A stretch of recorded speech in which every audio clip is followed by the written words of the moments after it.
I've just got a few little things about experiences throughout my time with Advanced Country and now Essential Energy. Second week into my apprenticeship, I was fortunate enough to start with another girl, so we were sort of good. We had buddies, it was great. We went into the control room in Bathurst where they do all the operations work, and a guy there who was quite grumpy to everybody else and generally just didn't really like many people turned around and said, "Oh, what do girls like you want jobs here for?" And I said, "Well, why not?" And now he's one of my closest friends, even though he's left the company. So they're just it's all about people. Another guy who I went to TAFE with turned around and said, "You only got your job just because you're a girl." I'm still here. I'm still doing my job, and I think I do a pretty good job at it. On the other side of things, I have had some nice people. I went to Walgett. My husband's an agronomist. We went to there for his work. I was actually not in the company at the time, and when I got my job, the area manager said to the guys out there, "You're going to have to smarten yourselves up, watch your language, and just, be a little bit respectful." And I went to school with one of the guys there, and he turned around and said to him, "Did you say Kim Dudley was coming?" He said, "Yes." He turned around and said, "Well, she's not going to give an F." And I went, "Oh, thanks, Dougie, that's great." About 18 months into my time at Walgett, my resource supervisor said to me, he said, "I've really got something that I need to admit to you. I was really worried about having a female in the workplace, but if I had my time, I'd hire you in a heartbeat." So that made me feel very good. Anthony asked me earlier about the job being survival and enjoyment. I said, well, it's a bit of both. Yes, we survive, but you take the enjoyment out of it, and that helps you survive. That also comes down to, I can give as good as I get. If you're going to give it to me, I'm going to give it back. I do the best that I can do, and the guys know that I will draw a line. If I'm not happy, I'll tell them. And the same thing, if they're not happy with something, I'm happy for them to tell me. As coming from a nanny to an electrician, I just work with bigger kids now. But as everything that's come from today, I think that all of our companies and the industry need to focus on not only engaging and employing women, but also on educating men that women can do the job. You just need to find the right person, whether they're male or female, but the job will be done if you get the right person. And within Essential Energy, we have a Women at Work program as well, and we also have WEDS, which is our Women's Employment and Development Strategy, and Jenny will now give you some more information on those.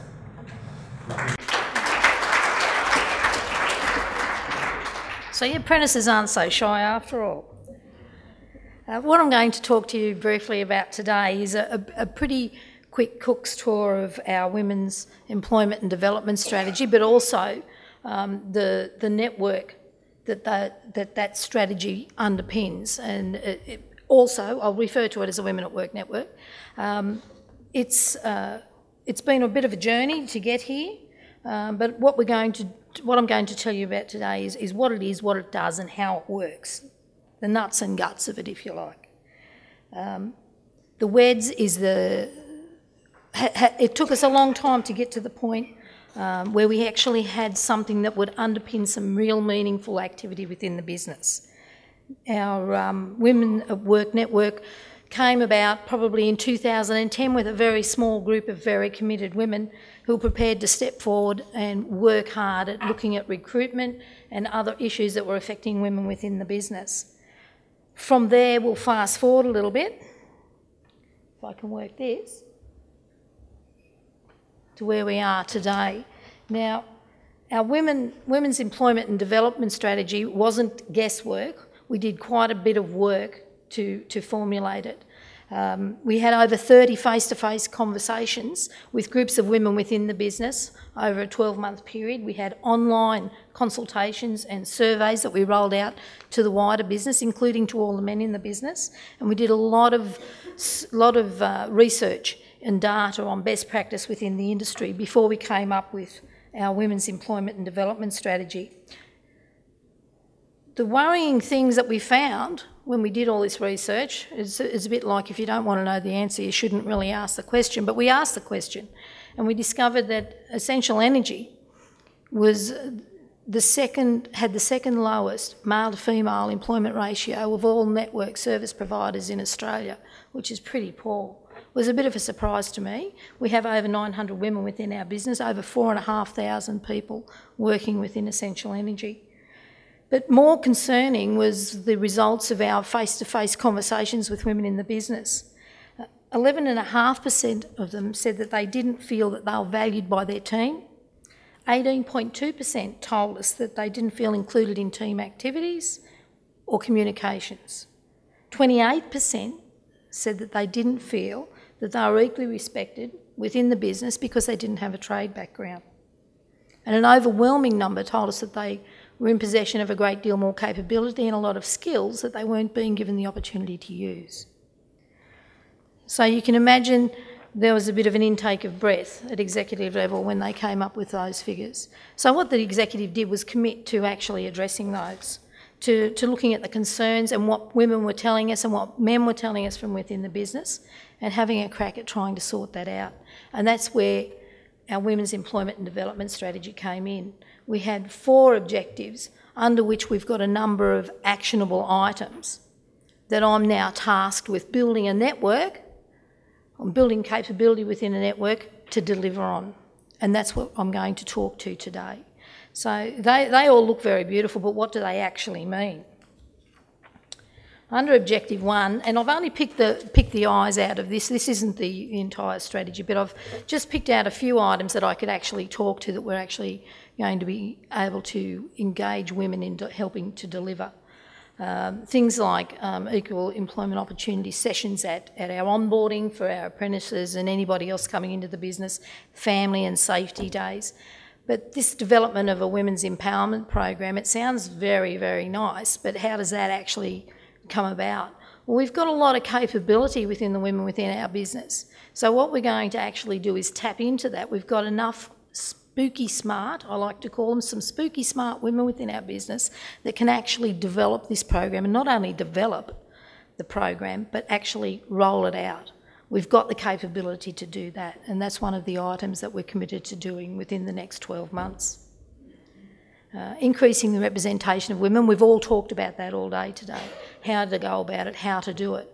Well, one of the things that we're trying to do and trying to push through is having more women as the face of our organisation, much like actually AGL have done over here, you know, pushing women to the forefront so that when you walk into a careers event or careers talk at school, a young female that might be sitting there thinking that they maybe would like to just have a crack at a career in an industry that may not be all that acceptable to those around them, they can see that we are a company that actually does employ women, that actually has females just like them that work in that business. And I think I was talking to Kim last night. I said, when you actually came on board with the company, what was your interview like? And she said it was pretty damn scary. She said, I walked into a room with 3 men sitting there on the other side of the table.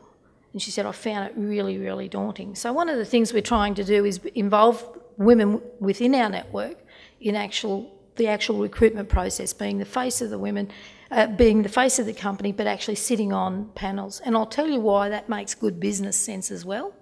We cover 95% of New South Wales. We've got something like 3 talent managers, and we have 7 or 8 HR managers. They can't be everywhere at once. With 95% of New South Wales, it makes good business sense to have somebody on the ground sitting within a half hour's drive to be able to conduct an interview. The mentoring program, we call it our winner program, our Women's Information and Networking Advisor program, and I'll tell you why that one's important. Once our females walk out into the field, they're always assigned a buddy within their crew, so that they've got somebody there that's going to watch over them on the job, make sure that they're kept safe and that they get their stuff done. But what they don't have is that face-to-face female contact, because of our diverse nature of our business and our huge footprint.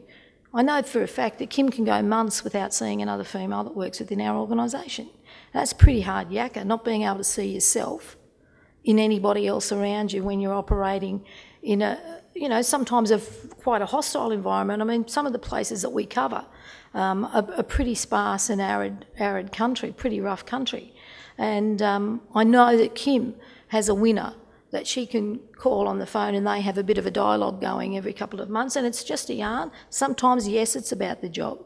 Other times it's just about stuff.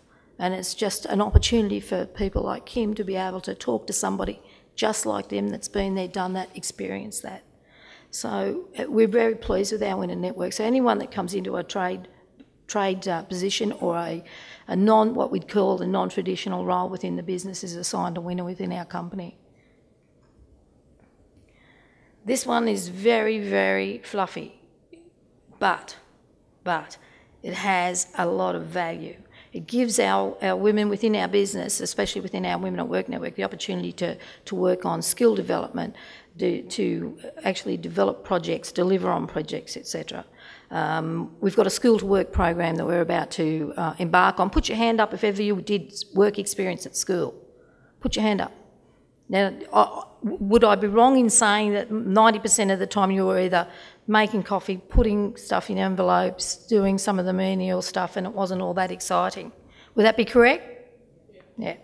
Okay, what we're looking at is more of a work inspirations program where we're going to bring some school leavers in, or potential school leavers, potential employees, bring them into the business, give them a look at a proper induction at one of our training centres, put a harness on them, give them a little bit of a feel of what we do. But then we're going to introduce them to people that are an inspiration within our business, that have got a story to tell, that can tell them how they got where they got there, where they are, what sort of challenges they face on the way and how they overcome them, so that we can give them a bit of a snapshot of the capability of career that exists within the business, not just give them a week out of school where they're going to go back and start complaining about how bored they were.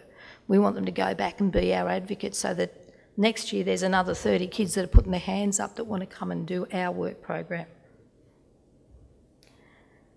And this is where it all comes together, is the establishment of our regional working groups. I've just come back off a 2-week stint, 10 days of delivering programs and presentations to women right throughout New South Wales, to bolster and refresh our regional women's working groups. We have 5 regions. We've established 5 regional working groups, and our working groups are going to be tasked with delivering the support mechanisms and some of the programs that we're trying to roll out throughout that network. They're going to be responsible for doing it in their patch. And how do we get there? Previously, as I said, we had a very small Women at Work group that would deliver on small mentoring programs, some small conflict resolution and negotiation programs, but it was very difficult to roll it out across the business, very costly also. What used to happen is they'd get together, what we'd call the WAC, which was the Women's Advisory Committee, and they'd come up with some ideas for activity. They would then disseminate that information throughout the women's network and hope that somebody would pick it up and run with it. What we're doing is flipping that, so that we've got our regional working groups in place. They will decide what activity that they will be involved with within their region, and they will deliver it. They will have somebody who will then communicate that back up the chain to the WAC. And this is how it is all set out. As I said, we've got 5 very diverse regions covering 95% of New South Wales. Each region will be represented by a regional working group. The governance structure of that is going to be quite casual, in that we've only got the 4 positions: a chair, who obviously will look after governance issues, and a staged renewal of positions sitting on the regional working group. A delegate, who is simply the voice box. She will come to the Women's Advisory Committee only with information that comes from her region. It's not coming back down to the region. They're not going to be told what to do. They will communicate their stuff up. A project officer, who will obviously be running the projects and be in charge of resourcing and making sure everything gets done. And a communications officer, who not only will take the minutes, etc., for the meeting and keep that sort of stuff, but they're tasked with making sure that everybody else in the Women at Work network knows what's going on in their patch, so that if somebody out of Broken Hill decides they'd like to run that sort of program, they've just got to pick the phone up and make the phone call. So it's a very simple structure. It's non-hierarchical, so we don't have a situation where we've got general managers running the regional working group and telling people like Kim what they should be doing and should be thinking and what are issues for them. We've got people like Kim coming to the regional working group and sitting down and saying, well, that might be important to you, but this is what I'm facing and this is what I know other women in trades are facing within the business, and this is what we'd like to see done. So it's really a communication mechanism for women within the business. And anybody who has ever done any research on virtual networks will understand that they live and die by the standard and quality of their communications. So I suppose with this sort of structure, what I'm saying is that if Kim wants to pick up the phone and have a chat with somebody sitting in Port Macquarie, and it may be a general manager, it may be a member of the exec, she can do that. There is no layers of the onion that have to be peeled to get from her to where she needs to be to get the information she needs or to get the message through that she needs to get through. So that's pretty much it in a nutshell. It's fairly simple in design, fairly simple in construct, and the good news is that after doing that little bit of a brief fly around, we have more than enough women that have put their hands up from all walks of life and from all parts of the business to act on those regional working groups, and Kim, thankfully, is one of those ladies. I'll leave you with that. More than happy to take some questions, but I'll just say that having listened to some of the presenters here today and this morning and that in particular, I'd like to acknowledge that there's a lot of very similar themes coming through, so it's fairly obvious what some of the issues are within our business. And I see that support, not just from a home perspective, but from peer support within business and right through every stage of your life, seems to be a big factor on how the people around you perceive opportunity and what you can do. And I'll leave you with a little quote from Gloria Steinem, and you'll have to forgive me if I don't get it quite right. But she once said that we're getting very, very good at teaching our daughters to think like men, in that we're teaching them that they can do whatever they want, they can be what they want and think what they want and live how they want. The problem is we're not teaching our sons to think like our daughters. Thank you.